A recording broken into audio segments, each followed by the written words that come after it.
ठीक है, देखिए हम लोग मध्यकालीन भारतीय इतिहास को पढ़ रहे थे। मध्यकालीन भारतीय इतिहास के अंतर्गत हम लोग अरब आक्रमणकारी को देखे थे। अरब आक्रमणकारी में जो सबसे पहले भारत पर आक्रमण किया था वो था मोहम्मद बिन कासिम। उसके बाद तुर्क आक्रमणकारी को देखे। तुर्क आक्रमणकारी में एक साम्राज्य था गजनी, और गजनी का जो स्थापना है वो अल्पतगीन ने किया था 932 में। फिर अल्पतगीन के बाद अगला शासक आए, उसका नाम था सुबक्तगीन, जो कि अल्पतगीन का गुलाम था, बाद में दामाद बना था। उसके बाद सुबक्तगीन के बाद जो अगला शासक बना वो था महमूद गजनवी, और महमूद गजनवी सुबक्तगीन का बेटा था। ठीक है, उसके बाद महमूद गजनवी जो है भारत पर कुल 17 बार आक्रमण किया था। महमूद गजनवी के बाद एक अलग शासक था जिसका नाम था मोहम्मद गौरी, और मोहम्मद गौरी जो है भारत पर आक्रमण किया, और मोहम्मद गौरी जो है गजनी साम्राज्य के स्थान पर गौड़ वंश का स्थापना किया था। ठीक है, तो आज मोहम्मद गौरी के विषय में पढ़ना है कि मोहम्मद गौरी जो है भारत पर कब आक्रमण किया था। अब देखिए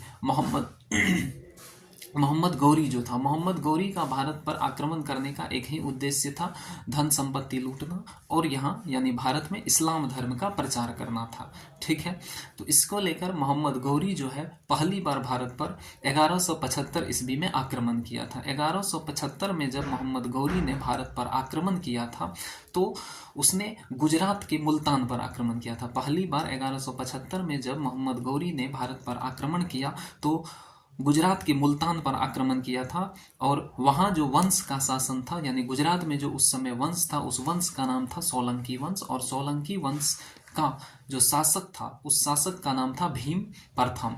तो पहली बार जब 1175 में मोहम्मद गौरी ने गुजरात के मुल्तान पर आक्रमण किया तो उसका सामना भीम प्रथम के साथ हुआ, और भीम प्रथम के साथ जो है उसका सामना हुआ और दोनों में जो है युद्ध हुआ, और उस युद्ध में जो है भीम प्रथम पराजय हुआ। भीम प्रथम पराजय हुआ। ठीक है, भीम प्रथम के पराजय होने के बाद मोहम्मद गौरी उस क्षेत्र में धन संपत्ति लूटा और फिर अपने देश वापस लौट गए। उसके बाद जो है वो पुनः 1178 में आक्रमण किया। दूसरी बार मोहम्मद गौरी जो है 1178 में आक्रमण किया, और दूसरी बार भी आक्रमण गुजरात में ही किया था। गुजरात के पाटन पर आक्रमण किया था, गुजरात के पाटन पर। 1178 में जब दोबारा से मोहम्मद गौरी भारत पर आक्रमण किया तो गुजरात के पाटन पर किया, और उस समय गुजरात में जो वंश था उस वंश का नाम था सोलंकी वंश, और सोलंकी वंश का उस समय शासक जो था बदल गया था। यानी पहले भीम प्रथम था, लेकिन बाद में जो है दूसरी बार जब मोहम्मद गौरी ने आक्रमण किया तो उस समय जो था सोलंकी वंश का शासक था भीम द्वितीय था। तो 1178 में जब मोहम्मद गौरी ने गुजरात के पाटन पर आक्रमण किया तो उसका सामना भीम द्वितीय से हुआ, और भीम द्वितीय से जो है मोहम्मद गौरी पराजित हो गया। भीम द्वितीय से मोहम्मद गौरी क्या हो गया? पराजित हो गया। पराजित होने के बाद जो है मोहम्मद गौरी पुनः मतलब अपने देश चल गए। उसके बाद मोहम्मद गौरी जो है भारत पर आक्रमण करना बंद कर दिया था, कुछ दिन तक छोड़ दिया। उसके बाद जाकर के आगे चल करके पुनः 1191 ईस्वी में जो है मोहम्मद गौरी का इरादा हुआ कि चलो एक बार और आक्रमण करते हैं भारत पे। तो इस बार जब 1191 में आक्रमण किया तो वो गुजरात में नहीं किया, यानी सोलंकी वंश पर आक्रमण नहीं किया। 1191 में जब वो आक्रमण किया तो वो आक्रमण किया चौहान वंश पर। वो आक्रमण किस पर किया था? चौहान वंश पर किया था, और चौहान वंश पर जो आक्रमण किया था 1191 ईस्वी में। ठीक है, तीसरा आक्रमण था। ठीक है, तो 1191 में जब मोहम्मद गौरी ने चौहान वंश पर आक्रमण किया तो उस समय जो चौहान वंश का शासक था वो था पृथ्वीराज तृतीय, जिसे पृथ्वीराज चौहान कहते हैं। पृथ्वीराज तृतीय या पृथ्वीराज चौहान उसी को कहते हैं। ठीक है, तो आक्रमण किया तो 1191 में मोहम्मद गौरी का सामना हुआ पृथ्वीराज चौहान से। 1191 में जब मोहम्मद गौरी आक्रमण किया तो उसका सामना किससे हुआ? पृथ्वीराज चौहान से। और पृथ्वीराज चौहान तथा मोहम्मद गौरी के बीच जो युद्ध हुआ उस युद्ध को इतिहास में कहते हैं तराइन का प्रथम युद्ध। तराइन का प्रथम युद्ध। तो तराइन का प्रथम युद्ध कब हुआ था? तो 1191 ईस्वी में हुआ था। किसके बीच हुआ? तो मोहम्मद गौरी और पृथ्वीराज चौहान के बीच हुआ, और तराइन के प्रथम युद्ध में मोहम्मद गौरी की पराजय हुई और पृथ्वीराज चौहान का जीत हुआ। मोहम्मद गौरी का पराजय हुआ और पृथ्वीराज चौहान का जीत हुआ। उसके बाद मोहम्मद गौरी को जब पृथ्वीराज चौहान ने बंदी बनाया तो मोहम्मद गौरी जो था पृथ्वीराज चौहान से काफी अनुनय विनय करने के बाद जो है पृथ्वीराज चौहान उसको छोड़ दिया। पृथ्वीराज चौहान जब उसे छोड़ दिया तो वे जो है अपने पुनः देश वापस चले गए। ठीक है, वापस चले गए और ये पृथ्वीराज चौहान से कह करके गए थे कि अब हम दोबारा भारत पर कभी आक्रमण नहीं करेंगे। वो चले गए। वो जब चले गए तो उसके बाद मोहम्मद गौरी पुनः आक्रमण कर दिया और तुरंत एक साल बाद 1192 में ही आक्रमण कर दिया और 1192 में चौहान वंश पर ही आक्रमण कर दिया। 1192 में जब पुनः दोबारा आक्रमण किया तो वो चौहान वंश पर ही कर दिया, यानी पृथ्वीराज चौहान पर ही आक्रमण कर दिया। अब काहे किया था, तो इसके पीछे एक कारण है। दूसरी बार जब आक्रमण मोहम्मद गौरी किया था तो दूसरी बार मोहम्मद गौरी अपने दम पे नहीं किया था। मोहम्मद गौरी जो है दूसरे के दम पे, और वो दूसरा कौन था तो उस के विषय में थोड़ा सा सुनिए। अब चौहान वंश जो था, चौहान वंश के ही एक पड़ोसी वंश था, चौहान वंश के ही एक पड़ोसी वंश था गढ़वाल वंश। ठीक है, गढ़वाल वंश के अंतिम शासक, गढ़वाल वंश के अंतिम शासक थे जयचंद। गढ़वाल वंश के अंतिम शासक कौन थे, जयचंद थे। और गढ़वाल वंश के जो अंतिम शासक जयचंद थे, जयचंद से जयचंद से पृथ्वीराज चौहान का काफी दुश्मनी चलता था। ऐसे भी पड़ोस में एक दूसरे को जो है दुश्मनी रहबे करता है, तो वही बात था। तो गढ़वाल वंश और चौहान वंश में जो था काफी दुश्मनी था, यानी पृथ्वीराज चौहान और जयचंद के बीच काफी दुश्मनी चल रहा था, मतलब दोनों में 36 का आंकड़ा था।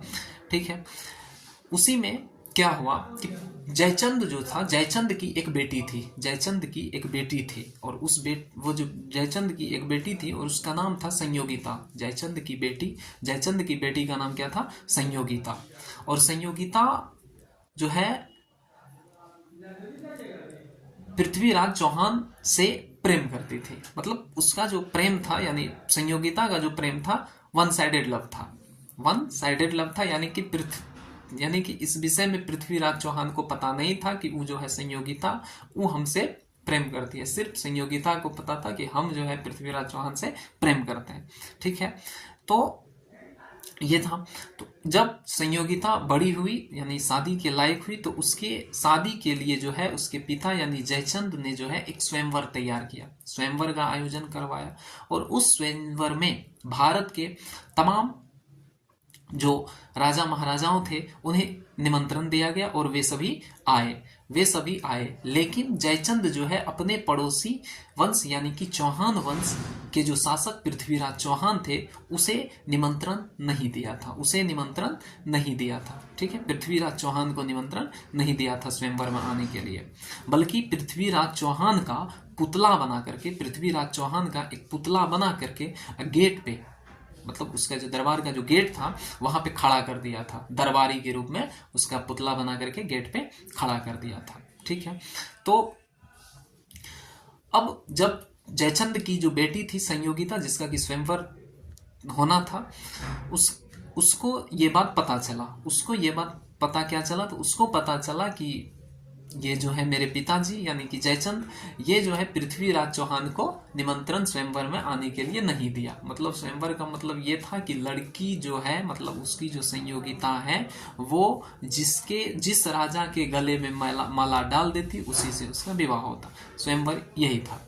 ठीक है, अब पृथ्वीराज चौहान को तो निमंत्रण दिया नहीं था और ये जो थी संयोगिता ये पहले से प्रेम करती थी पृथ्वीराज चौहान से। अब वो करती क्या बेचारी, तो वो क्या की, तो एक पत्र लिखी। अब पत्र में क्या लिखी होगी, पत्र में यही सब लिखी होगी कि जो है पृथ्वीराज चौहान जी, हम आपसे जो है प्रेम करते हैं, आप जो है हमको यहाँ से ले चलिए, मेरा स्वयंवर में जो भी है, मतलब समझ जाइए, वो सब लिखी। तो जब ये चिट्ठी पृथ्वीराज चौहान के पास गया तो पृथ्वीराज चौहान उसको पढ़ा। तो पृथ्वीराज चौहान जब पढ़ा तो बोला अरे ये क्या हो गया। तो पृथ्वीराज चौहान जो है उसके बाद तुरंत जो है पृथ्वीराज चौहान को जो है ये भी पता चला कि संयोगिता का जो है स्वयंवर हो रहा है और उसमें आपको निमंत्रण नहीं दिया गया है, बल्कि आपके एक पुतला को बना करके जो है दरबार के सामने यानी गेट पे खड़ा कर दिया है। पृथ्वीराज चौहान उतने महान राजा, उसको आया गुस्सा और वो क्या किया, तुरंत जो है अपना सेना लिया और बीच स्वयंवर में, भरे स्वयंवर में पृथ्वीराज चौहान आक्रमण कर दिया गढ़वाल वंश के शासक जयचंद के ऊपर। स्वयंवर से संयोगिता का अपहरण करके लेके चल गए, मतलब उठा के लेके चल गए। अब ये जो उसकी बेटी को जो उठा के ले करके गए, इससे जो वो अपमानित हुए, कौन, जयचंद, ये अपमान उससे बर्दाश्त नहीं हुआ। ठीक है, और ये अपमान जब उससे बर्दाश्त नहीं हुआ तो वो जो है इसके कट्टर से भी कट्टर दुश्मन हो गए। मतलब पृथ्वीराज चौहान के कट्टर से भी कट्टर दुश्मन हो गए, मतलब महान दुश्मनी दोनों में हो गया। उसके बाद जब बेटी को उसको उठा लिया पृथ्वीराज चौहान, तो पहल तो यहीं से कहानी स्टार्ट होता है कि 1191 में जब मोहम्मद गौरी भारत पर आक्रमण किया था तो पृथ्वीराज चौहान से पराजित होकर के अपने देश वापस लौट गए। तो उसके बाद जो है जब दोबारा आक्रमण किया था तो उसमें जो है मोहम्मद गौरी का साथ दे दिया था जयचंद। जयचंद खुद यहाँ से मोहम्मद गौरी से जाकर के मिले और उसको बोले कि अरे आप भारत पे आक्रमण कीजिए ना चौहान वंश में, हम आपके साथ हैं। और पड़ोसी था, वो सारा बात बता दिया, सारा भेद कि आपको किस तरह से आक्रमण करना है, कैसे आक्रमण करना है, जब हम बोलेंगे तब आपको आक्रमण करना है। ये सारा बात जो है मोहम्मद गौरी के साथ साझा किया और फिर दोनों जो है आक्रमण करने के लिए तैयार हुए। तो रात के समय में जो है मोहम्मद गौरी ने 1192 ईस्वी में चौहान वंश पर आक्रमण कर दिया धोखा से। 1192 में रात के समय, रात में जब पृथ्वीराज चौहान सोए हुए थे उसी समय जो है आक्रमण कर दिए मोहम्मद गौरी भारत पर, चौहान वंश पर। अब पृथ्वीराज चौहान तो 1192 में जो मोहम्मद गौरी और पृथ्वीराज चौहान के बीच जो युद्ध हुआ 1192 ईस्वी में जब मोहम्मद गौरी और पृथ्वीराज चौहान के बीच युद्ध हुआ, तो उस युद्ध को इतिहास में कहा जाता है तराइन का द्वितीय युद्ध। यानी कि तराइन का द्वितीय युद्ध कब हुआ था, तो 1192 में हुआ था। तराइन का दूसरा युद्ध कब हुआ था, 1192 ईस्वी में हुआ था। और तराइन का प्रथम युद्ध कब हुआ था, तो 1191 ईस्वी में हुआ था। और तराइन के प्रथम युद्ध में पृथ्वीराज चौहान का जीत हुआ था, लेकिन तराइन के द्वितीय युद्ध में जो था पृथ्वीराज चौहान हार गए थे, यानी पृथ्वीराज चौहान का पराजय हो गया। और जब पृथ्वीराज चौहान का पराजय हुआ तो मोहम्मद गौरी जो था पृथ्वीराज चौहान को बंदी बनाकर अपने देश लेकर चल गए। ठीक है, वे जब अपने देश लेकर चल गए तो काफी मारपीट किए, मतलब जो भी होता है ये सब किए।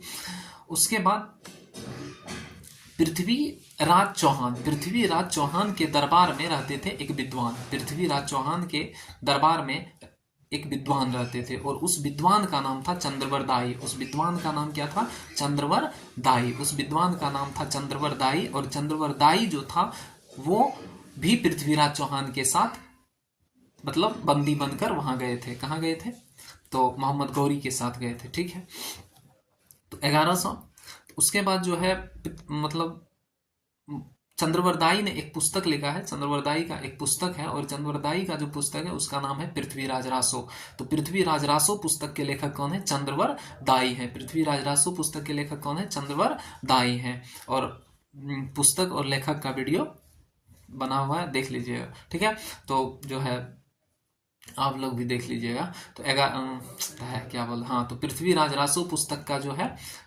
पृथ्वीराज रासो पुस्तक के लेखक चंद्रवरदाई है। और पृथ्वीराज रासो पुस्तक में चंद्रवरदाई ने लिखा है कि मोहम्मद गौरी का हत्या पृथ्वीराज चौहान ही किए हैं। मोहम्मद गौरी का हत्या पृथ्वीराज चौहान किए हैं। ये बात कौन बुक बताता है, तो पृथ्वीराज रासो बुक में चंद्रवरदाई ने लिखा है कि मोहम्मद गौरी का हत्या पृथ्वीराज चौहान ही किए थे। अब कैसे किए थे, तो इसके पीछे एक कहानी है, उसको क्या करें बता दें। चौहान वंश में जो है यह सुन लीजिए। हुआ क्या था कि दोनों को जब बंदी बना करके ले गए थे मोहम्मद गौरी, तो पृथ्वीराज चौहान का दोनों आंख फोड़ दिए थे, दोनों आंख मतलब अंधा कर दिए थे। ठीक है, तो अचानक एक दिन क्या हुआ, अचानक एक दिन जो है आपको पृथ्वीराज मोहम्मद गौरी के दरबार में जो है निशानेबाजी का जो है एक खेल का आयोजन किया गया। मतलब कौन किसका निशाना सबसे पक्का है, वो खेल का आयोजन किया गया। उस खेल में जो है चंद्रवरदाई ने उसके जो मतलब सिपाही थे उसको बोले कि हमारे जो महाराज यानी कि पृथ्वीराज चौहान हैं, ये दोनों बंदी थे वहां पे, तो बोले कि ये भी उस खेल में जो है शामिल होना चाहते हैं। ठीक है, तो इस पर जो है सिपाही जाकर के मोहम्मद गौरी को बोला, तो मोहम्मद गौरी जो है उसको मिला लिया। मोहम्मद गौरी जो है बोला ठीक है उसको भी लेते हैं खेल में, मतलब पृथ्वीराज चौहान को भी लेके चले गए। और उसी खेल के दौरान जो है काफी निशाना इसका तागड़ा था पृथ्वीराज चौहान का। और चंद्रवरदाई ने एक कविता मतलब दोहा टाइप में कुछ कहा है, वो तो हमको याद है नहीं, उसी में जो है मार दिया था, मतलब मोहम्मद गौरी को मार दिया था। तो ऐसा चंद्रवरदाई कहता है कि मोहम्मद गौरी का हत्या जो है पृथ्वीराज चौहान किए थे। लेकिन अन्य इतिहासकार बताता है कि नहीं, मोहम्मद गौरी का जो है निधन 1206 ईस्वी में खोखर जनजाति के विद्रोह को दबाने में हुआ था। मोहम्मद गौरी का जो निधन है 1206 ईस्वी में खोखर जनजाति के विद्रोह को दबाने में हुआ था। याद रखिएगा, महमूद गजनवी का जो निधन हुआ था वो जाटों के विद्रोह को दबाने में हुआ था, और मोहम्मद गौरी का निधन हुआ है खोखर जनजाति के विद्रोह को दबाने में 1206 ईस्वी में। क्लियर है? तो पृथ्वीराज रासो और ये है मोहम्मद गौरी। अब मोहम्मद गौरी जो थे भारत में एक लक्ष्मी के आकृति के सिक्का चलाए थे। मोहम्मद गौरी जो थे भारत में लक्ष्मी के आकृति के एक सिक्का चलाए थे। क्लियर है? तो मोहम्मद गौरी जो था, देखिए मोहम्मद गौरी 1175 में आक्रमण किया, 1175 के बाद 1178 में, 1178 के बाद 1191, 1191 के बाद 1192 में, और 1192 में जो आक्रमण किया था वो पृथ्वीराज चौहान को पराजित कर दिया था, और उसका साथ दे दिया था पृथ्वीराज चौहान का ससुर जयचंद ने। लेकिन मोहम्मद गौरी जो है पुनः आक्रमण किया था। मोहम्मद गौरी जो है 1192 के बाद 1194 ईस्वी में आक्रमण किया था, और 1194 में जब मोहम्मद गौरी आक्रमण किया था तो वो जयचंद के विरुद्ध आक्रमण किया था, जिसने पृथ्वीराज चौहान के हत्या में साथ दिया था, उसी के विरुद्ध आक्रमण कर दिया। मोहम्मद गौरी बोला कि जब अपना दामाद का नहीं हुआ तो मेरा क्या होगा, चलो इसी पे आक्रमण करते हैं, इसको खत्म करते हैं। तो 1194 ईस्वी में जो है मोहम्मद गौरी जो आक्रमण किए थे वो जयचंद के विरुद्ध आक्रमण किए थे, और 1194 में मोहम्मद गौरी और जयचंद के बीच जो युद्ध हुआ उस युद्ध को इतिहास में कहा जाता है चंदावर का युद्ध। तो चंदावर का युद्ध कब हुआ है? 1194 ईस्वी में हुआ। चंदावर का युद्ध कब हुआ है? 1194 ईस्वी में हुआ है, और चंदावर के युद्ध में जो है मोहम्मद गौरी जो है वो जयचंद का हत्या कर दिया था। जयचंद का युद्ध भूमि में ही हत्या यानी मार दिया था। ठीक है, तो इसको याद रखिएगा। अब मोहम्मद गौरी जो थे, मोहम्मद गौरी के गुलाम, मोहम्मद गौरी के बहुत सारे गुलाम थे। मोहम्मद गौरी का जो था, मोहम्मद गौरी का बहुत सारा जो है गुलाम था। मोहम्मद गौरी का बहुत सारा गुलाम था। अब मोहम्मद गौरी के जो गुलाम में जो थे सबसे मुख्य जो गुलाम थे, 3 गुलाम थे। मोहम्मद गौरी के बहुत सारे गुलाम थे, लेकिन उनमें से जो 3 था वो सब जो था उसका नाम था कुतुबुद्दीन ऐबक, कुबाचा और यारदौज। फिर से सुनिए, मोहम्मद गौरी का बहुत सारा गुलाम था, ठीक है, लेकिन उनमें जो था प्रमुख गुलाम वो 3 ठो था। प्रमुख जो गुलाम था वो 3 था, कुतुबुद्दीन ऐबक, कुबाचा और यारदौज। कुतुबुद्दीन ऐबक, कुबाचा और यारदौज। इसमें जो कुतुबुद्दीन ऐबक था, कुतुबुद्दीन ऐबक आगे चल करके मोहम्मद गौरी की बेटी से विवाह कर लिया। कुतुबुद्दीन ऐबक जो था आगे चल करके मोहम्मद गौरी की बेटी से क्या कर लिया? विवाह। तो मोहम्मद गौरी क्या हो गया? अब कुतुबुद्दीन ऐबक जो है वो मोहम्मद गौरी का क्या हो गया? दामाद हो गया, यानी गुलाम तथा दामाद दोनों था। मोहम्मद गौरी का गुलाम और दामाद दोनों बन गया कुतुबुद्दीन ऐबक। अब जो है कुतुबुद्दीन ऐबक का जब 1206 में मोहम्मद गौरी का जब 1206 ईस्वी में खोखर जनजाति के विद्रोह को दबाने में निधन हो गया, तो उसके बाद जो है शासन प्रशासन जो है किसके हाथ में आ गया? तो कुतुबुद्दीन ऐबक गुलाम था लेकिन दामाद बन गया, तो अब सारा बागडोर किसके हाथ में चला गया? कुतुबुद्दीन ऐबक के हाथ में चला गया। और कुतुबुद्दीन ऐबक उसके बाद जो है दिल्ली में रह करके शासन प्रशासन करना शुरू कर दिया। दिल्ली में ही रह करके अस्थायी रूप से शासन प्रशासन करना शुरू कर दिया। मोहम्मद गौरी जो था वो अस्थायी रूप से शासन नहीं किया, आता था धन लूटता था चला जाता था, आता था धन लूटता था चला जाता था, यही क्रम था उसका। वो अस्थायी रूप से यहाँ शासन नहीं किया। लेकिन उसका जो दामाद था कुतुबुद्दीन ऐबक आक्रमण किया, पहले क्षेत्र को जीता और उसके बाद जो है अस्थायी रूप से दिल्ली में बैठ करके यहाँ शासन करना स्टार्ट कर दिया। ठीक है, और जब कुतुबुद्दीन ऐबक दिल्ली से शासन करना स्टार्ट किया तो वहीं से शुरू हो गया दिल्ली सल्तनत। यानी कि दिल्ली सल्तनत जो शुरू हुआ है वो मोहम्मद गौरी के निधन के बाद, यानी 1206 से दिल्ली सल्तनत शुरू हुआ। ठीक है, दिल्ली सल्तनत की शुरुआत कब से हुई? 1206 से। और दिल्ली सल्तनत जो है 1206 से लेकर 1206 से 1526 तक चला। दिल्ली सल्तनत जो है 1206 से 1526 तक चला है। और 1526 ईस्वी में जो है बाबर आक्रमण किए थे, और बाबर जो आक्रमण किए थे वो 1526 में बाबर आक्रमण किए थे। और उस समय जो यहाँ वंश था वो दिल्ली सल्तनत का ही अंतिम वंश था, लोदी वंश। और लोदी वंश के अंतिम शासक थे इब्राहिम लोदी, और इब्राहिम लोदी का हत्या किए बाबर। और उसके बाद जो है 1526 ईस्वी में जो है जाकर के मुगल वंश की स्थापना की, यानी दिल्ली सल्तनत के बाद जो है मुगल वंश का स्थापना हुआ था। क्लियर है? तो याद रखिएगा दिल्ली सल्तनत। अब पढ़ेंगे हम लोग दिल्ली सल्तनत, यानी कि मोहम्मद गौरी के बाद से शासन प्रशासन, मतलब कुतुबुद्दीन ऐबक जो। ठीक है, तो अब पढ़ेंगे हम लोग दिल्ली सल्तनत। ठीक है, तो दिल्ली सल्तनत देखिए, दिल्ली सल्तनत का स्थापना कौन किया था? तो दिल्ली सल्तनत का स्थापना किया था कुतुबुद्दीन ऐबक। दिल्ली सल्तनत का स्थापना कौन किया था? कुतुबुद्दीन ऐबक किया था। कब किया था? 1206 में। दिल्ली सल्तनत का स्थापना किसने किया था? कुतुबुद्दीन ऐबक किया था।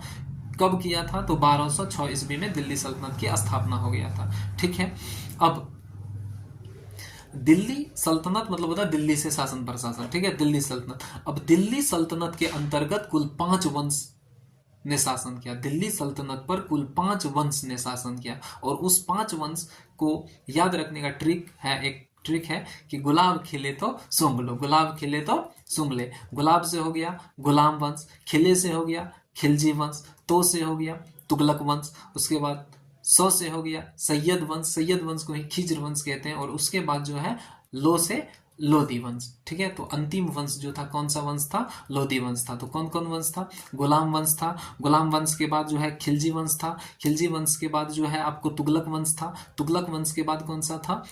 तुगलक वंश के बाद था सैयद वंश या खिज्र वंश। और उसके बाद जो था लोदी वंश था। उसके बाद अंतिम में कौन था? लोदी वंश था। तो यही 5 वंश जो है दिल्ली सल्तनत के अंतर्गत शासन किए थे। अब सबसे पहले जो है दिल्ली सल्तनत पर जो वंश का स्थापना हुआ था वो वंश का नाम था गुलाम वंश। और गुलाम वंश का स्थापना किया था कुतुबुद्दीन ऐबक। गुलाम वंश का स्थापना कौन किया था? कुतुबुद्दीन ऐबक किए थे। और गुलाम वंश का स्थापना जो कुतुबुद्दीन ऐबक किए थे वो 1206 में किए थे, 1206 में। और गुलाम वंश जो है, गुलाम वंश का शासन जो है 1206 से लेकर 1290 तक रहा है। यानी गुलाम वंश जो है दिल्ली सल्तनत पर कुल कितने वर्षों तक शासन किया?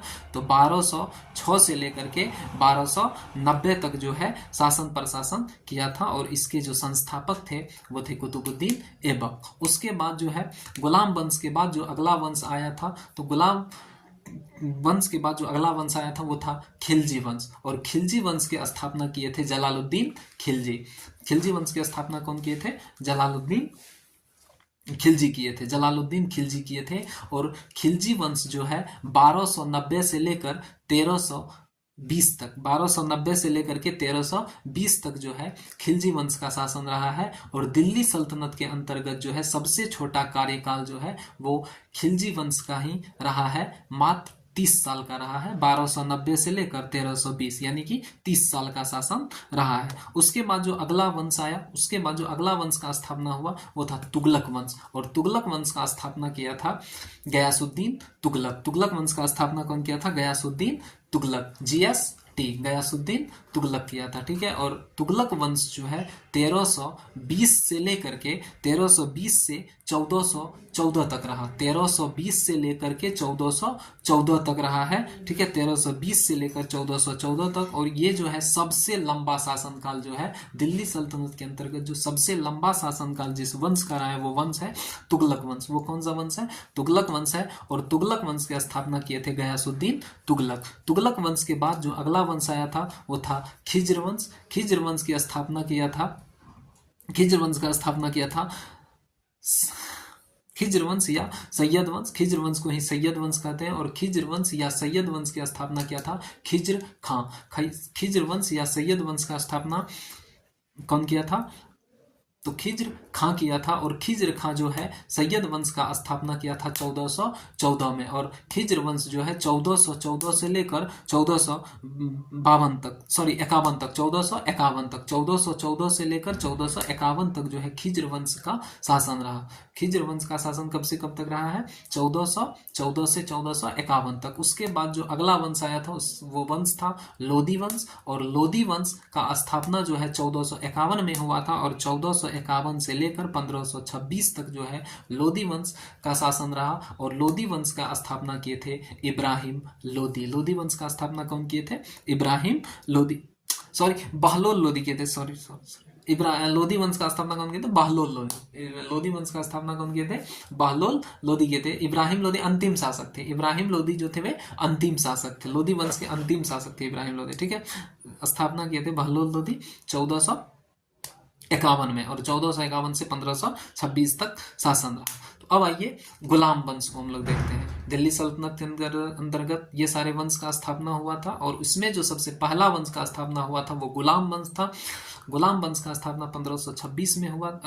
गुलाम वंश का स्थापना जो है 1206 में हुआ था, और गुलाम वंश का स्थापना किए थे कुतुबुद्दीन ऐबक। कुतुबुद्दीन ऐबक किए थे, क्लियर है। और गुलाम वंश का शासन जो है कब से कब तक रहा है? तो 1206 से लेकर के 1290 तक, 1206 से लेकर 1290 तक। अब गुलाम वंश के अंतर्गत कई सारे शासक हुए। गुलाम वंश के अंतर्गत जो है कई सारे शासक हुए थे। तो गुलाम वंश में जो सबसे पहला शासक था वो कौन था? कुतुबुद्दीन ऐबक, जिसने कि गुलाम वंश का स्थापना किया था। गुलाम वंश का स्थापना किया था कुतुबुद्दीन ऐबक, और ये पहला शासक था। कुतुबुद्दीन ऐबक के बाद जो अगला शासक हुआ था, यानी कुतुबुद्दीन ऐबक का जो उत्तराधिकारी हुआ था वो था आराम शाह। कुतुबुद्दीन ऐबक का उत्तराधिकारी कौन था? आराम शाह था। और कुतुबुद्दीन ऐबक के बाद आराम शाह, और आराम शाह के बाद जो अगला बने थे वो बने थे इल्तुतमिश। अगला यानी आराम शाह का उत्तराधिकारी कौन हुआ? इल्तुतमिश हुआ। इल्तुतमिश का उत्तराधिकारी हुआ रुकनुद्दीन फिरोज।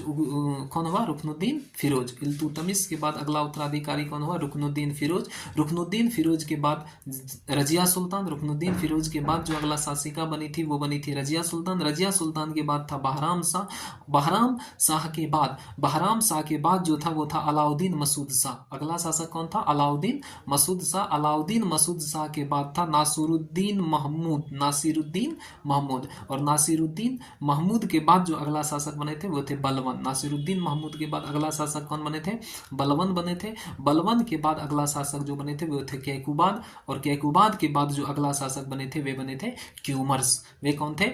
क्यूमर्स थे। तो दिल्ली सल्तनत के अंतर्गत गुलाम वंश के अंतर्गत ये सारे शासक हुए। तो गुलाम वंश का जो पहला शासक था वो था कुतुबुद्दीन ऐबक, और गुलाम वंश के अंतिम शासक जो थे वो थे क्यूमर्स। गुलाम वंश के अंतिम शासक कौन थे? क्यूमर्स थे। गुलाम वंश के अंतिम शासक कौन थे? तो क्यूमर्स थे, क्लियर है। अब क्यूमर्स का हत्या जो है फिर कौन कर दिया था? तो क्यूमर्स का हत्या जलालुद्दीन खिलजी कर दिया था, और जलालुद्दीन खिलजी जो है खिलजी वंश का स्थापना कर दिए थे, ठीक है। तो गुलाम वंश के अंतिम शासक क्यूमर्स, और क्यूमर्स का हत्या कर दिया जलालुद्दीन खिलजी, और फिर जो है गुलाम वंश के स्थान पे खिलजी वंश का स्थापना हो गया था। आइए कुतुबुद्दीन ऐबक। तो ये जो जितने शासक हैं इन सारे शासक सभी को पढ़ना जरूरी नहीं है, लेकिन कुछ कुछ शासक जो है उसके विषय में पढ़ना जरूरी है। तो आइए पढ़ते हैं। तो सबसे पहले पढ़ते हैं कुतुबुद्दीन ऐबक के विषय में। कुतुबुद्दीन ऐबक जो कि दिल्ली सल्तनत तथा गुलाम वंश की स्थापना किए थे। दिल्ली सल्तनत तथा गुलाम वंश की स्थापना किए थे कुतुबुद्दीन ऐबक। तो कुतुबुद्दीन ऐबक के विषय में पढ़ते हैं। कुतुबुद्दीन ऐबक जो था गुलाम वंश की स्थापना तथा दिल्ली सल्तनत का स्थापना किए थे। कुतुबुद्दीन ऐबक जो थे गुलाम वंश की स्थापना तथा दिल्ली सल्तनत का स्थापना किए थे, और ये जो थे मोहम्मद गौरी के गुलाम थे। कुतुबुद्दीन ऐबक जो थे ये कौन थे? मोहम्मद गौरी के गुलाम थे। मोहम्मद गौरी के गुलाम थे, जो कि बाद में क्या बन गया था? दामाद। बाद में क्या बन गया? दामाद बन गया था, ठीक है।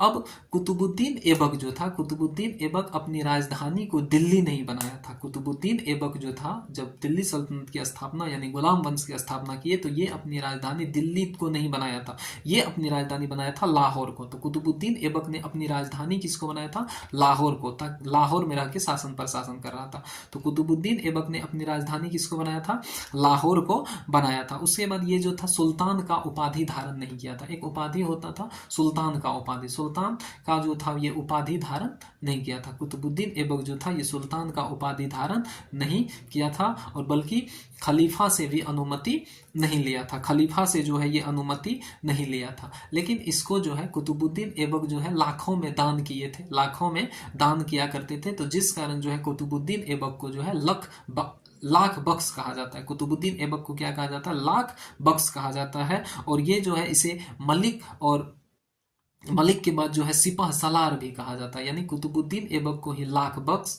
मलिक और सिपह सलार, ये तीनों उपाधि यानी नाम से जाने जाते हैं कुतुबुद्दीन ऐबक को। उसके बाद कुतुबुद्दीन ऐबक को जो है कुरान खां भी कहा जाता था। कुतुबुद्दीन ऐबक को कुरान खां कहा गया। तो कुरान खां किसे कहा जाता है, कुतुबुद्दीन ऐबक को कहा जाता है। कुतुबुद्दीन ऐबक को ही हातिम द्वितीय भी कहा जाता है। कुतुबुद्दीन ऐबक को ही हातिम द्वितीय भी कहा जाता है। तो ये सारे कुतुबुद्दीन ऐबक के जो है उपाधि हैं। कुतुबुद्दीन ऐबक की उपाधि कौन कौन है, तो लाख बख्श, उसके बाद मलिक, उसके बाद जो है आपको है सिपह सलार, ठीक है, उसके बाद जो है कुरान खां और हातिम द्वितीय, ये तमाम उपाधि जो है किसके हैं, कुतुबुद्दीन ऐबक के हैं। उसके बाद जो है कुतुबुद्दीन ऐबक ने अपना कार्य क्या सब किया, तो कुतुबुद्दीन ऐबक ने काम किया सब किया। तो कुतुबुद्दीन ऐबक जो है कुतुब मीनार के निर्माण का नींव रखा था। कुतुबुद्दीन ऐबक जो है कुतुब मीनार का नींव रखा था, यानी कुतुब मीनार बनाना शुरू किया था। कौन, कुतुबुद्दीन ऐबक। कुतुबुद्दीन ऐबक कुतुब मीनार की नींव रखा था, पूरा नहीं करवा पाया था, पूरा नहीं करवा पाया था, बल्कि कुतुबुद्दीन ऐबक जो था कुतुब मीनार का नींव रखा था। अब कुतुब मीनार जो है कुतुबुद्दीन ऐबक जो है, कुतुबुद्दीन ऐबक अपने गुरु, उसके गुरु का नाम था कुतुबुद्दीन बख्तियार काकी, ठीक है। कुतुबुद्दीन ऐबक जो है अपने गुरु कुतुबुद्दीन बख्तियार काकी के याद में जो है कुतुब मीनार के निर्माण का नींव रखा था, ठीक है। लेकिन कुतुब मीनार का निर्माण ये पूरा नहीं करवाए। तो कुतुब मीनार का जो निर्माण पूरा किया था वो किए थे इल्तुतमिश। कुतुब मीनार का निर्माण पूरा कौन किया था, इल्तुतमिश। तो याद रखिएगा कुतुब मीनार का नींव रखा था कुतुबुद्दीन ऐबक, लेकिन कुतुब मीनार का काम को पूरा कौन करवाया था, तो इल्तुतमिश करवाया था, इल्तुतमिश करवाया था। लेकिन एक बार क्या हुआ, तड़का जानते हैं, बिजली जो गरजता है, बिजली एक बार गिर गया था कुतुब मीनार पर। कुतुब मीनार पर जब बिजली गिर गया तो उससे जो था उसका चौथा मंजिल नष्ट हो गया था। चौथा मंजिल जो है क्या हो गया था, नष्ट हो गया था। तो कुतुब मीनार के ऊपर जो है बिजली गिरने से जो है उसका चौथा मंजिल जो था वो नष्ट हो गया था। तो उसके बाद जो है एक शासक में फिरोज शाह तुगलक, और फिरोज शाह तुगलक जो है चौथा मंजिल के साथ साथ एक और मंजिल बनवाया, पांचवा मंजिल। तो कुतुब मीनार का चौथा और पांचवा मंजिल कौन बनवाया है, तो वो बनवाया है फिरोज शाह तुगलक, यानी FST, ठीक है। तो कुतुब मीनार का चौथा और पांचवा मंजिल कौन बनाया है, फिरोज शाह तुगलक। उसके बाद जो है एक बार क्या हुआ था, भूकंप में जो है कुतुब मीनार में दरार सब पड़ गया था। तो उस दरार सब का जो है डेंटिंग पेंटिंग जो करवाए थे उसका नाम था सिकंदर लोदी। उसका नाम क्या था, सिकंदर लोदी। तो कुतुब मीनार का जो संबंध है वो 4 शासक से है। कुतुब मीनार का संबंध 4 शासक से है। सबसे पहले कुतुबुद्दीन ऐबक जिसने नींव रखा, उसके बाद जो है इल्तुतमिश जिसने काम को पूरा करवा दिया, उसके बाद जो है फिरोज शाह तुगलक जिसने की बिजली गिरने के कारण चौथा और पांचवा मंजिल बनवाया, और उसके बाद सिकंदर लोदी जो कि डेंटिंग पेंटिंग बाद में भूकंप के कारण मतलब डेंटिंग पेंटिंग करवाया था। क्लियर है। अब कुतुब मीनार की ऊंचाई कितनी है, तो कुतुब मीनार की ऊंचाई है 72.5 मीटर, 72.5 मीटर यानी 72.5 मीटर है। 72.5 मीटर जो है कुतुब मीनार की ऊंचाई है। तो कुतुब मीनार की ऊंचाई कितनी है, 72.5 मीटर है। और कुतुब मीनार को यूनेस्को ने अपने विश्व धरोहर स्थल में शामिल किया है। यूनेस्को के विश्व धरोहर स्थल में जो है शामिल हुआ है। और कब हुआ है, तो 1993 में। कुतुब मीनार को यूनेस्को ने अपनी सूची में कब शामिल किया है, तो 1993 में। कुतुब मीनार को यूनेस्को ने अपनी सूची में कब शामिल किया है, तो 1993 ईस्वी में किया है, ठीक है। तो कुतुबुद्दीन ऐबक जो थे, कुतुबुद्दीन ऐबक ने कुतुब मीनार के निर्माण की नींव रखा था, कुतुब मीनार का नींव रखा।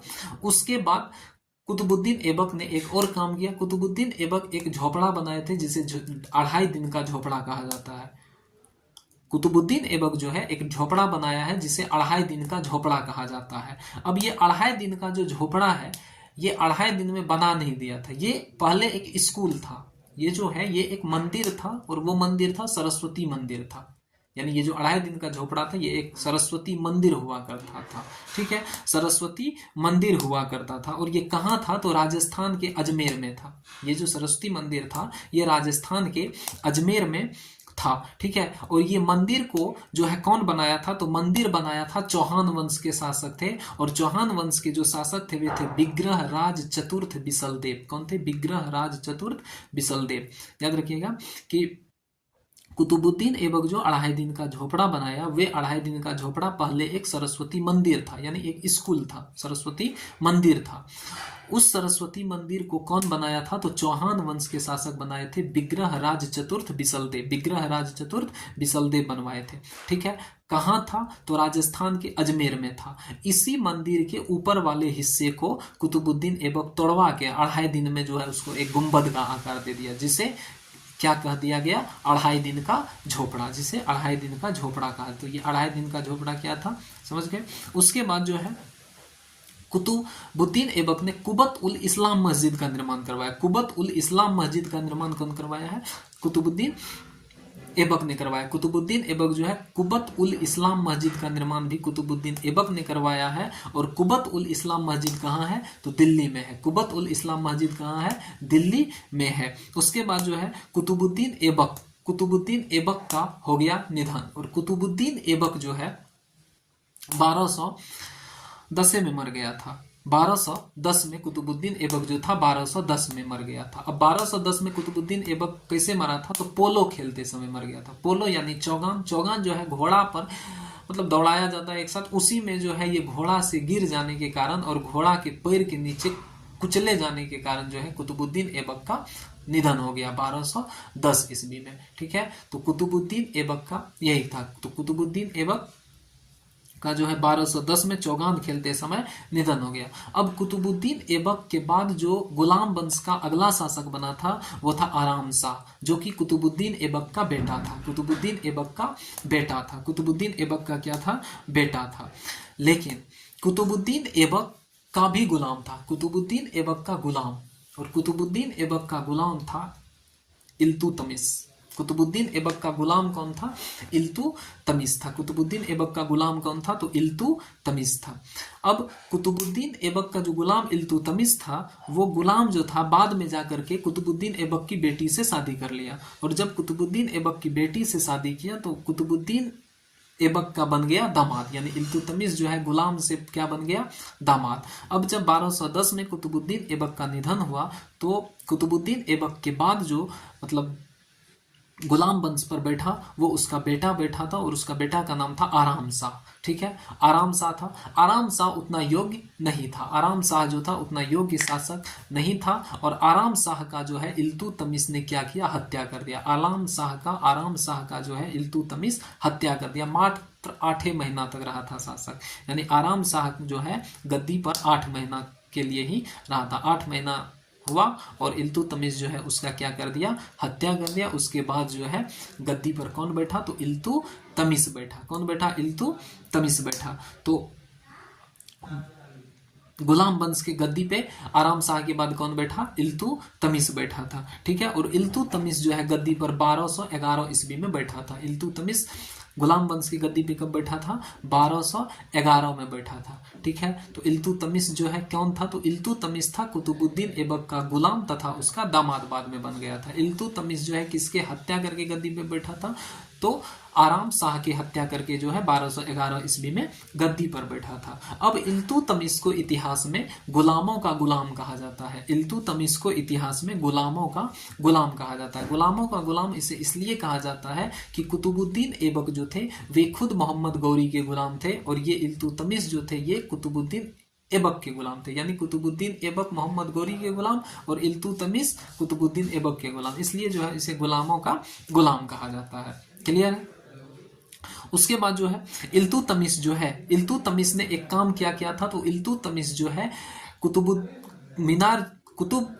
मीनार के निर्माण को पूरा करवाया था। कुतुबुद्दीन ऐबक ने जो कुतुब मीनार का नींव रखा था, उस कुतुब मीनार के काम को पूरा कौन करवाया था? तो इल्तुतमिश जो है कुतुब मीनार के निर्माण को पूरा करवाया था। उसके बाद इल्तुतमिश जो है अपने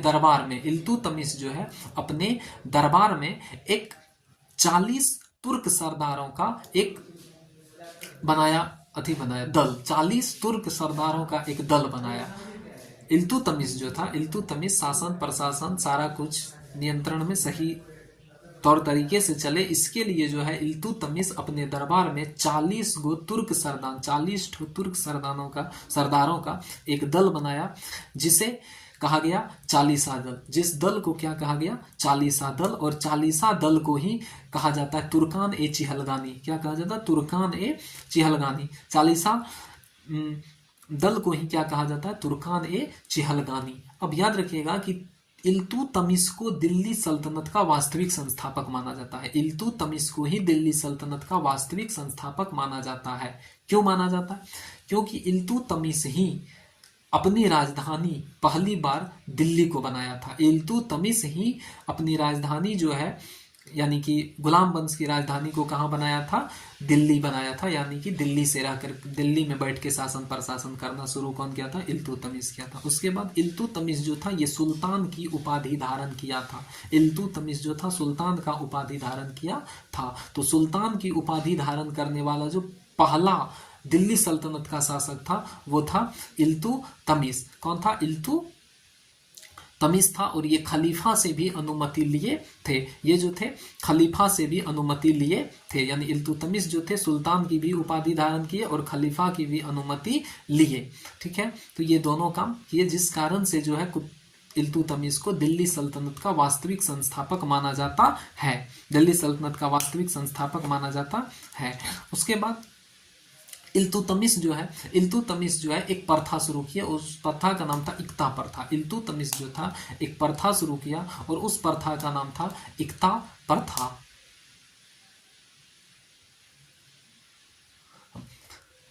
सुल्तान की उपाधि धारण करने वाला जो पहला शासक था वो था महमूद गजनबी। सुल्तान की उपाधि धारण करने वाला प्रथम मुस्लिम शासक यानी पहला मुस्लिम शासक जो था वो था महमूद गजनबी। लेकिन दिल्ली सल्तनत के अंतर्गत सुल्तान की उपाधि धारण करने वाला जो पहला शासक था वो था इल्तुतमिश। दिल्ली सल्तनत के अंतर्गत जो सुल्तान की उपाधि धारण करने वाला पहला शासक था वो था इल्तुतमिश। लेकिन अगर पूरे पूछे कि सुल्तान की उपाधि धारण करने वाला पहला शासक कौन था, यानी सुल्तान की उपाधि धारण करने वाला पहला शासक कौन था, तो वो था महमूद गजनवी था। क्लियर है। उसके बाद जो है इल्तुतमिश एक प्रथा शुरू किए थे। इल्तुतमिश जो है सबसे पहले क्या किए, तो अपने दरबार में एक 40 तुर्क सरदारों का दल बनाया जिसे 40 दल कहा गया, जिसे फारसी भाषा में तुर्कान ए चिहलगानी कहा जाता। उसके बाद जो है इल्तुतमिश जो है तो तुर्कान ए चिहलगानी का गठन कौन किया था, तो इल्तुतमिश किया था। तुर्कान ए चिहलगानी का गठन कौन किया था, इल्तुतमिश किया था। उसके बाद इल्तुतमिश एक प्रथा चलाया, उस प्रथा का नाम था इक्ता प्रथा। इल्तुतमिश जो था इक्ता प्रथा चलाया। इल्तुतमिश जो है कौन सा प्रथा शुरू किया, इक्ता प्रथा। अब इक्ता प्रथा क्या था, तो जब कोई मजदूर काम करने आता था तो उसे नगद वेतन के बदले जो है उसे जमीनें दे दिया जाता था, मतलब रुपया नहीं देता था।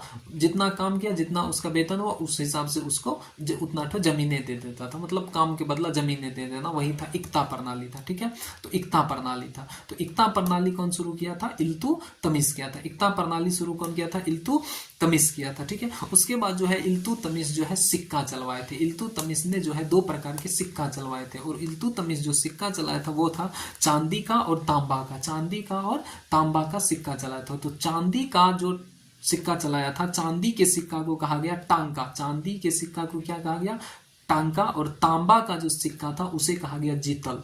तो चांदी के सिक्का को टांका, चांदी के सिक्का को टांका, और तांबा के सिक्का को क्या कहा गया, जीतल कहा गया। तो इल्तुतमिश जो थे,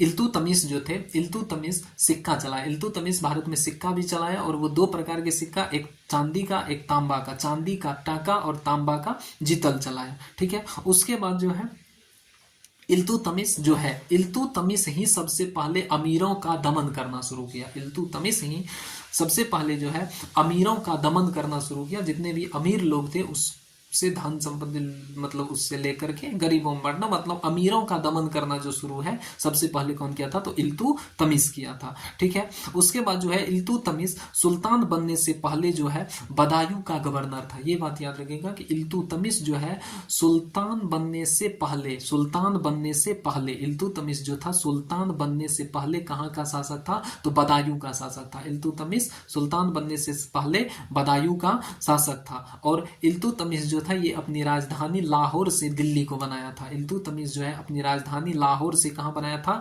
दिल्ली को बनाया था। और सुल्तान की उपाधि भी धारण किया था और साथ ही साथ खलीफा से भी अनुमति लिया था। क्लियर है। और इस कारण से जो है इल्तुतमिश को दिल्ली सल्तनत का वास्तविक संस्थापक माना जाता है, वास्तविक संस्थापक माना जाता है। अब एक घटना क्या हुआ, एक घटना हुआ इल्तुतमिश के शासनकाल में ही, इल्तुतमिश के शासनकाल में का ही घटना है। मंगोल, भारत, चीन, चीन के बाद वाला जो क्षेत्र है वही है मंगोल। ठीक है, वही है मंगोल। और मंगोल में एक शासक थे, मंगोल में जो एक शासक था उस शासक का नाम था चंगेज खां। शासक का नाम क्या था, चंगेज खां।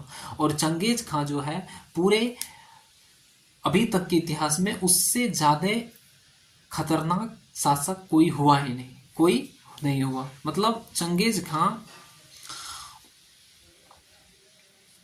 को ईश्वर का अभिशाप कहा गया है। समझ जाइए कि अब एक इंसान को ईश्वर का अभिशाप कहा गया, मतलब वो कितना खत्म से खत्म इंसान होगा।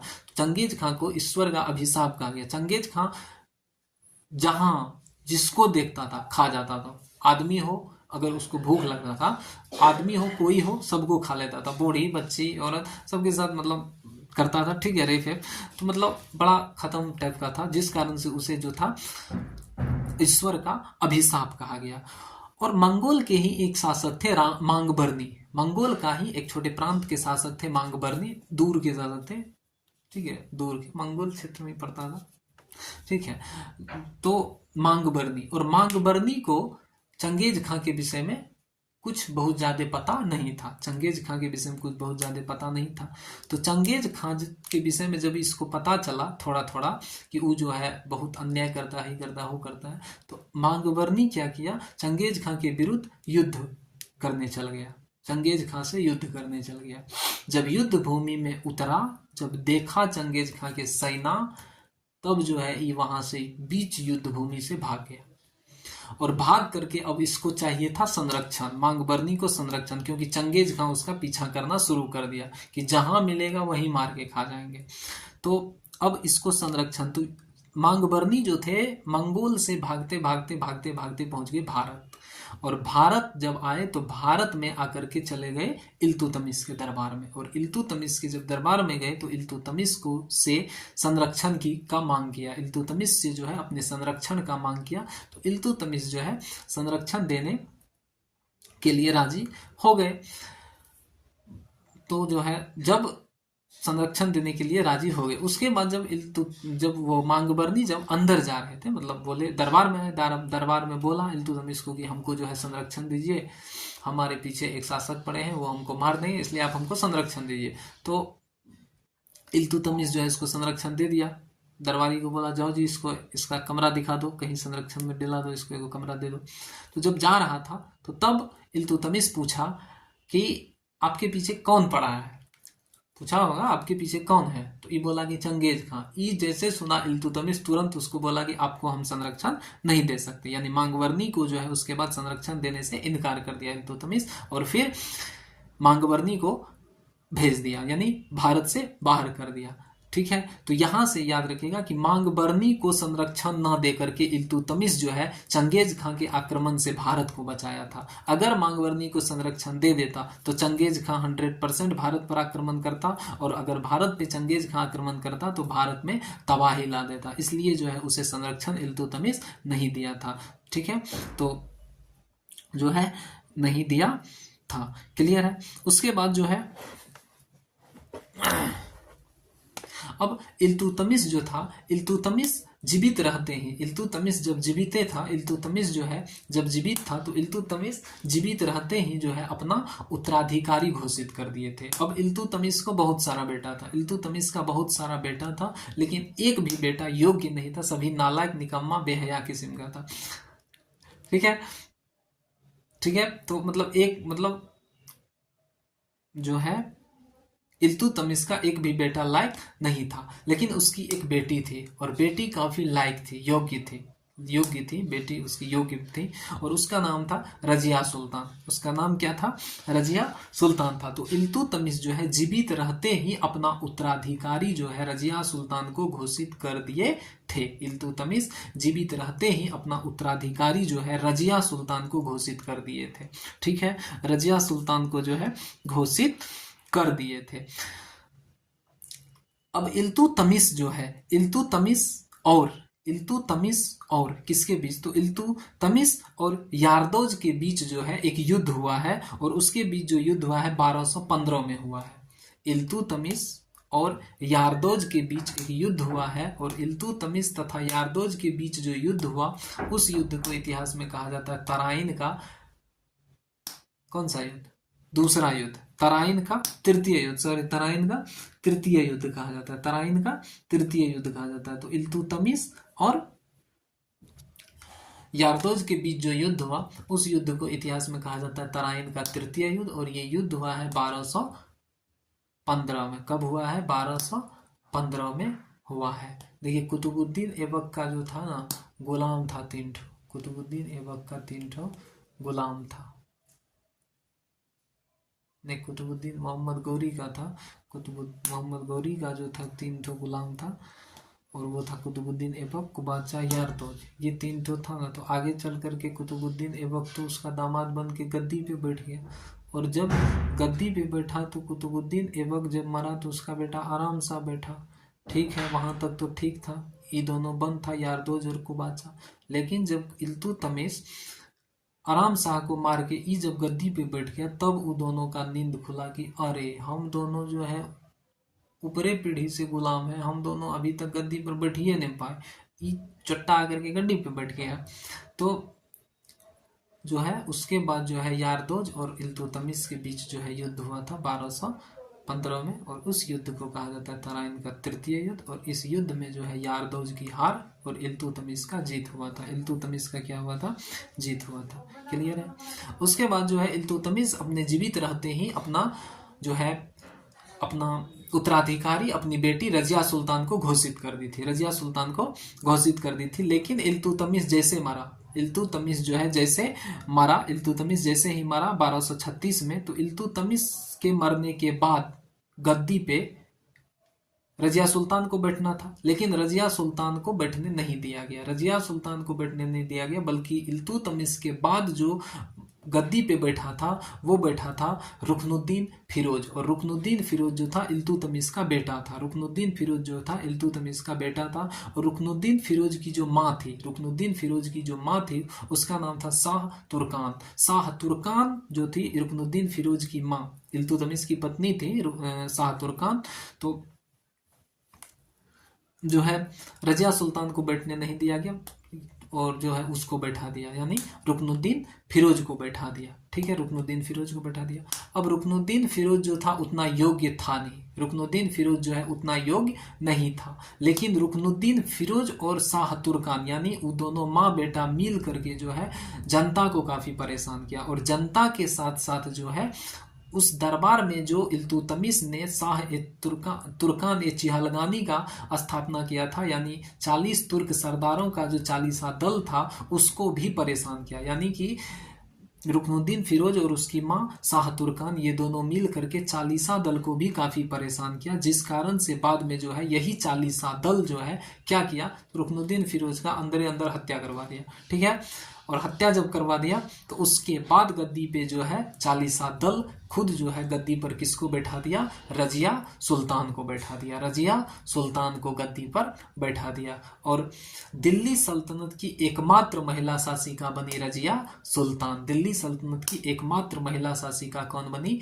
रजिया सुल्तान। अब रजिया सुल्तान जो थी काफी योग्य थी, रजिया सुल्तान शासन करने में शासन प्रशासन की पूरी योग्यता थी, उसमें वो योग्य थे, लेकिन वो उतने महान शासक नहीं बन पाए। और वो महान शासक इसलिए नहीं बन पाए क्योंकि वे एक महिला थी, नहीं तो शासन करने का सारा गुण उसके अंदर में मौजूद था, एक योग्य शासिका थी, ठीक है। लेकिन सबसे बड़ा अभिशाप यही रहा कि वो एक महिला थी, ठीक है। अगर पुरुष होती तो शायद बहुत ऊपर, बहुत मतलब हाई लेवल की शासक बन, ठीक है।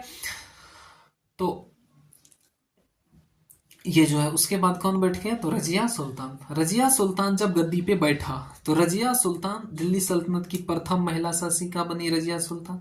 अब रजिया सुल्तान जो थी वो दरबार में जो है, जिससे सुल्तान बनी और दूसरे दिन दरबार में आई, दूसरे दिन जो वो दरबार में आई वो अपना ड्रेस त्याग करके दूसरा ड्रेस पहन ली। कौन, तो टोपी और कुर्ता पहन के आ गए, एकदम कोट वोट लगा करके आ गई, कोट सब लगा के जैसे दरबार में आई, चालीसा दल गया भड़क। चालीसा दल क्या हुआ, भड़क गया। चालीसा दल का गया कि अरे अब राणा मतलब सुल्तान बन गए तो इसका मतलब ये थोड़े है कि आप जो है नियम कानून, मतलब हमारा जो है क्या कहते हैं उसको, हमारी जो भी कहते हैं, ठीक है, मतलब उसको आप त्याग दीजिएगा, कपड़ा में आपको आना चाहिए, टोपी कुर्ता में। तो फिर जो है धीरे धीरे वो जो है मतलब सब भड़क गए, खराब लगा सबको, चालीसा दल को। लेकिन धीरे धीरे उसका भी आदत चालीसा दल को पड़ गया कि ये जो है अब यही पहन के आएगी। तो रजिया सुल्तान जो है दरबार में कोट और टोपी और कोट पहन के आया करती थी, टोपी और कोट पहन करके जो है अपने दरबार में आया करती थी, याद रखिएगा। उसके बाद रजिया सुल्तान जो है, रजिया सुल्तान जो टोपी और कोट पहन करके दरबार में आती थी, उससे चालीसा दल जो था नाखुश था। चालीसा दल क्या था, पूरी तरह से नाखुश था।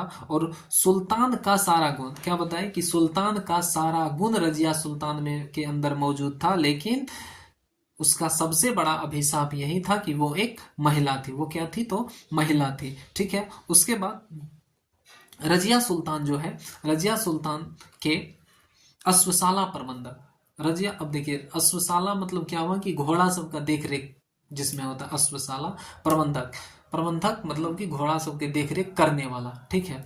तो अश्वशाला प्रबंधक था। अश्वशाला मतलब घोड़ा सबका जो देख रेख करता था, एक देखने के लिए, घोड़ा सबके देख रेख के लिए एक व्यक्ति था। उस व्यक्ति का जो नाम था, उस व्यक्ति का नाम याकूत। उस व्यक्ति का नाम क्या था, याकूत था। उस व्यक्ति का नाम क्या था, याकूत, ठीक है। और याकूत जो था वो निम्न जाति का था, मुसलमान ही था, लेकिन मुसलमान में भी होता उच्च जाति और निम्न जाति, तो मुसलमान ही था लेकिन मुस्लिम में भी वो निम्न जाति का मुसलमान था, ठीक है। तो याकूत जो था निम्न जाति का मुसलमान था और वे अश्वशाला प्रबंधक थे, ठीक है। यानी कि रजिया सुल्तान के दरबार में वे घोड़ा सबको देखा रेखा करते थे। एक दिन क्या हुआ कि रजिया सुल्तान का नजर पड़ गया उसके ऊपर, किसके ऊपर, तो याकूत के ऊपर। और रजिया सुल्तान का नजर जैसे याकूत के ऊपर पड़ा, रजिया सुल्तान दीवाना हो गए उसके, ठीक है। मतलब रजिया सुल्तान को जो है याकूत से क्या हो गया, प्रेम हो गया। और ये बात का पता जैसे इसको लगा, चालीसा दल को लगा, चालीसा दल और भड़क गया कि टैग कोट कम था कि अभी प्रेम का भी चक्कर लगा ली, ठीक है। तो चालीसा दल जो है पूरी तरह से क्या हो गया, नाखुश हो गया। अब एक तो पहले से गरमैल था चालीसा दल की टोपी और कोट पहन के आती है, दूसरा में जो है निम्न जाति के मुसलमान से जो है प्रेम कर ली रजिया सुल्तान, और चालीसा दल जो है नाखुश हो गया, ठीक है। लेकिन यहाँ एक कहानी है। यहाँ कहानी क्या है, तो रजिया सुल्तान जब दिल्ली सल्तनत की गद्दी पर बैठी थी, तो दिल्ली सल्तनत के अंतर्गत ही एक प्रांत था और उस प्रांत का नाम था भटिंडा। उस प्रांत का नाम क्या था, भटिंडा था, ठीक है। दिल्ली सल्तनत के अंतर्गत ही एक प्रांत था, उस प्रांत का नाम था भटिंडा। और भटिंडा का जो सूबेदार था, यानी कि भटिंडा में जो शासन प्रशासन कर रहा था, उसका नाम था अल्तुनिया। भटिंडा के जो सूबेदार थे उसका नाम क्या था, अल्तुनिया, ठीक है। तो रजिया सुल्तान जैसे दिल्ली सल्तनत की गद्दी पे बैठी, तो अल्तुनिया जो था, अल्तुनिया अपना दिमाग में पूरी तरह से ये बात को फिट कर लिया कि हमको जो है आगे चलकर रजिया सुल्तान से जो है शादी करना है और दिल्ली सल्तनत की गद्दी पे बैठना है, यानी कि फिर जो है हमें दिल्ली का राजा हम बन जाएंगे जैसे रजिया सुल्तान से शादी करेंगे। तो ये बात वो मन में बना के रख लेता। और यहाँ जो थी रजिया सुल्तान क्या की, तो अपने अश्वशाला प्रबंधक याकूत से दिल लगा बैठी। ठीक है, ये बात का पता चालीसा दल को पड़ा, चालीसा दल नाखुश हो गया पूरे। उसके बाद ये बात का पता चल गया उसको भी, अल्तुनिया को भी, भटिंडा के सूबेदार अल्तुनिया को, कि रजिया सुल्तान जो है वहां याकूत के साथ जो है ऑर्केस्ट्रा कर रही है। ठीक है, ठीक है। तो जो है ये बात जैसे उसको पता चला, किसको पता चला, अल्तुनिया को। तो अल्तुनिया क्या किया, भटिंडा में विद्रोह शुरू कर दिया, भटिंडा में विद्रोह शुरू कर दिया। भटिंडा में जैसे अल्तुनिया विद्रोह शुरू किया, तो अब भटिंडा दिल्ली सल्तनत का प्रांत था, दिल्ली सल्तनत के अंतर्गत ही एक प्रांत था, तो वहां पे विद्रोह को दबाने के लिए तो जाना पड़ता। तो वहां पे विद्रोह दबाने के लिए रजिया सुल्तान खुद गई। रजिया सुल्तान क्या की, खुद गई। और जैसे रजिया सुल्तान वहां गई तो विद्रोह को दबाना शुरू की। तो विद्रोह अब जो है पूरी तैयारी, यानी अल्तुनिया जो था पूरी तरह से तैयार था हर चीज से, कि उसको पता था कि रजिया सुल्तान दबाने आए करेगी यहाँ पे। ठीक है, और विद्रोह को दबाने रजिया सुल्तान गई। जैसे गई तो जब रजिया सुल्तान को लगा कि मेरा जो हम जो है मतलब पराजित हो रहे हैं, अब पराजित हो जाएंगे, तुरंत रजिया सुल्तान क्या की, अल्तुनिया को जो है प्रपोज मार दी। तुरंत क्या की, बिच्चे युद्ध में जो है तुरंत अल्तुनिया को प्रपोज मार दी कि आप जो है हमसे शादी कर लीजिए। ठीक है, तो उसके बाद जो है अल्तुनिया भी खुश, दोनों का दिल मिल गया। तो जो है उसके बाद दोनों क्या किए, शादी कर ली, और युद्ध वहीं पे समाप्त हो गया, यानी विद्रोह वहीं पे खत्म हो गया और दोनों ने शादी कर लिया। ये बात का पता जब चालीसा दल को लगा कि रजिया सुल्तान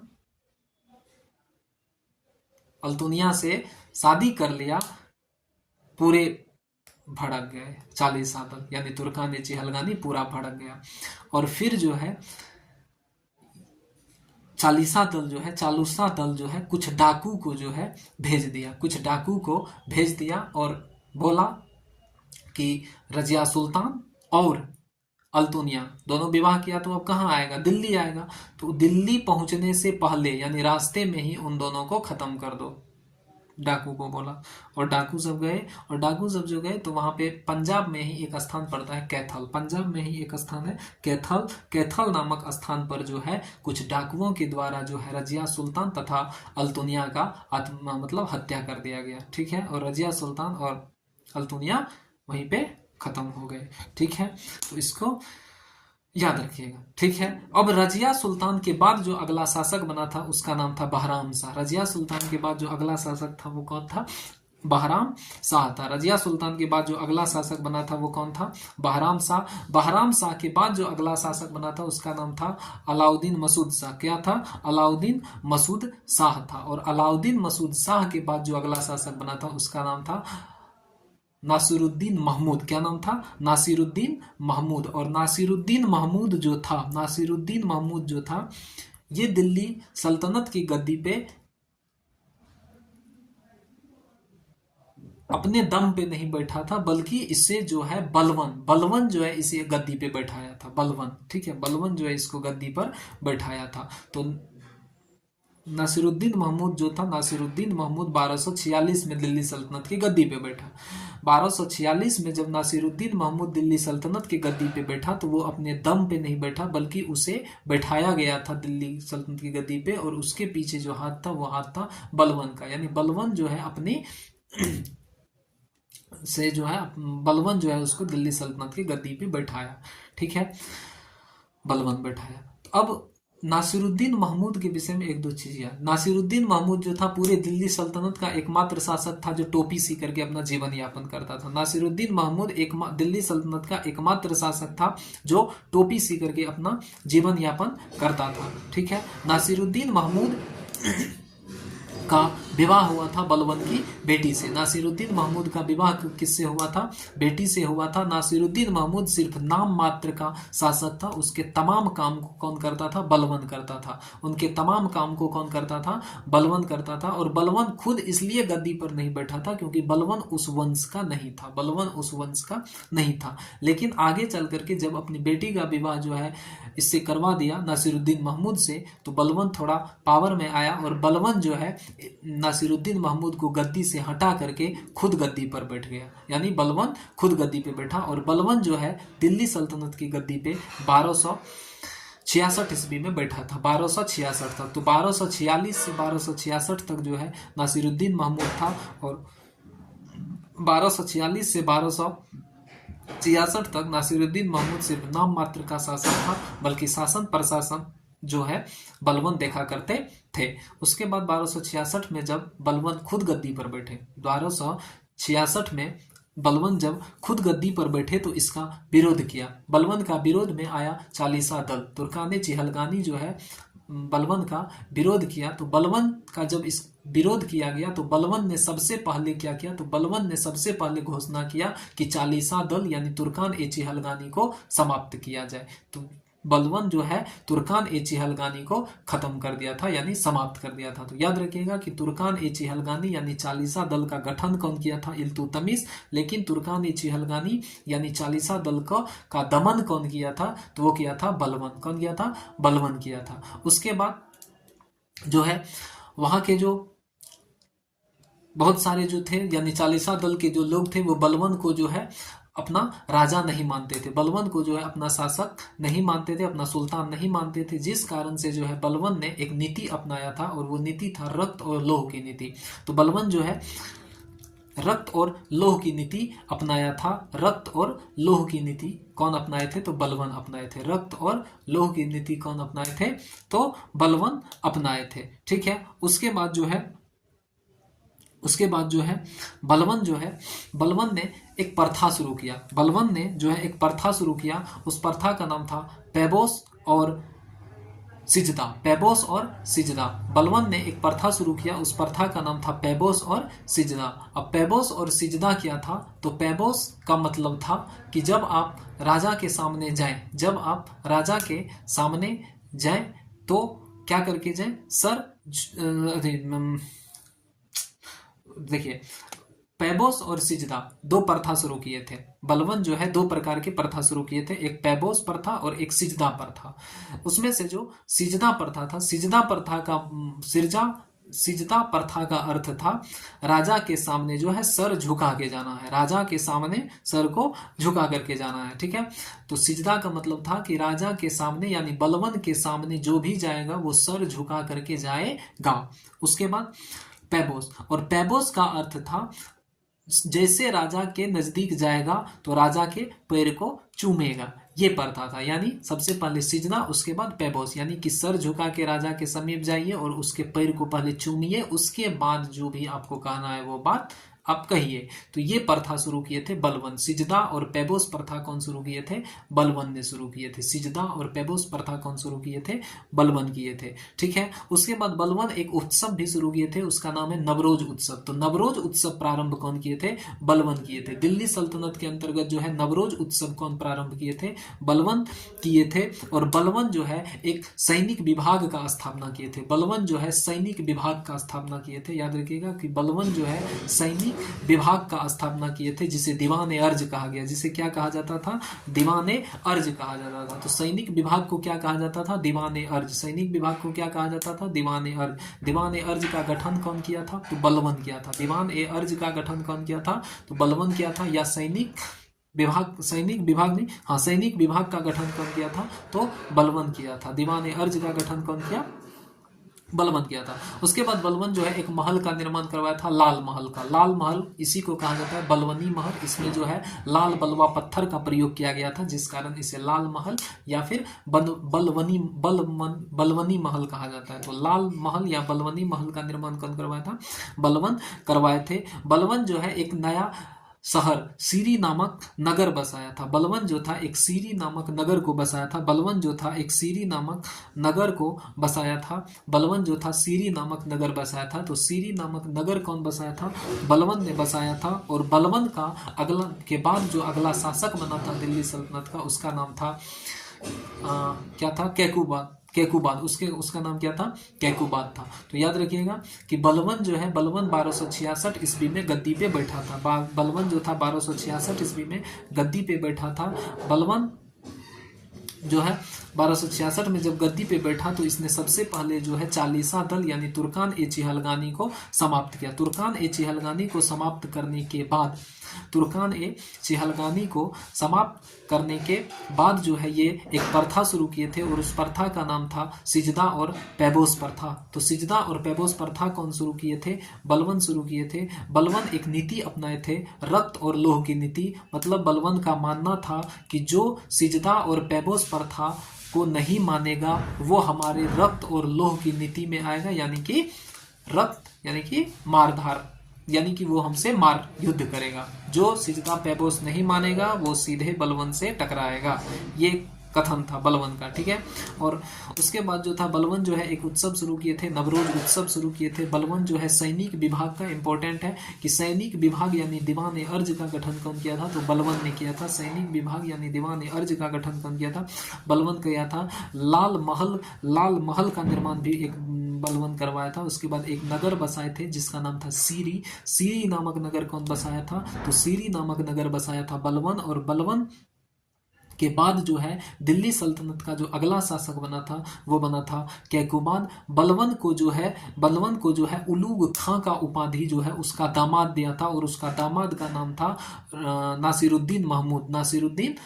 और नासिरुद्दीन महमूद जो था दिल्ली सल्तनत का एकमात्र ऐसा शासक था जो टोपी सी करके अपना जीवन यापन करता था। और बलवन के दरबार में दो विद्वान रहते थे। बलवन के दरबार में दो विद्वान थे, उसमें से एक विद्वान था अमीर खुसरो और दूसरा विद्वान था अमीर हसन। तो बलवन के दरबार में दो विद्वान रहते थे, अमीर खुसरो और अमीर हसन। अमीर खुसरो और अमीर हसन के विषय में आगे देखेंगे, ठीक है।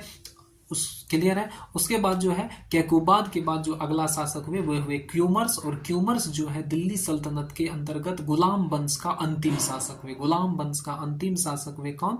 क्यूमर्स। क्यूमर्स का हत्या कर दिया जलालुद्दीन खिलजी। क्यूमर्स का हत्या, क्यूमर्स के ही अंतर्गत काम करता था जलालुद्दीन खिलजी, और जलालुद्दीन खिलजी जो है एक दिन क्यूमर्स का हत्या कर दिया। और क्यूमर्स की हत्या करने के बाद जलालुद्दीन खिलजी जो है गुलाम वंश के स्थान पर एक नया वंश का स्थापना किया जिसका नाम था खिलजी वंश। तो खिलजी वंश का स्थापना कौन किया था?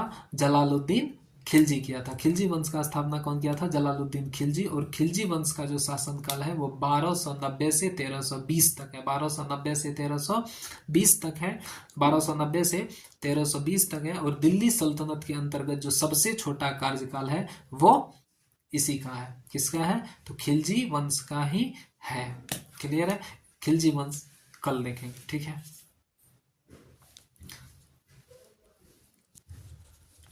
लूसेंट पढ़ लीजिए।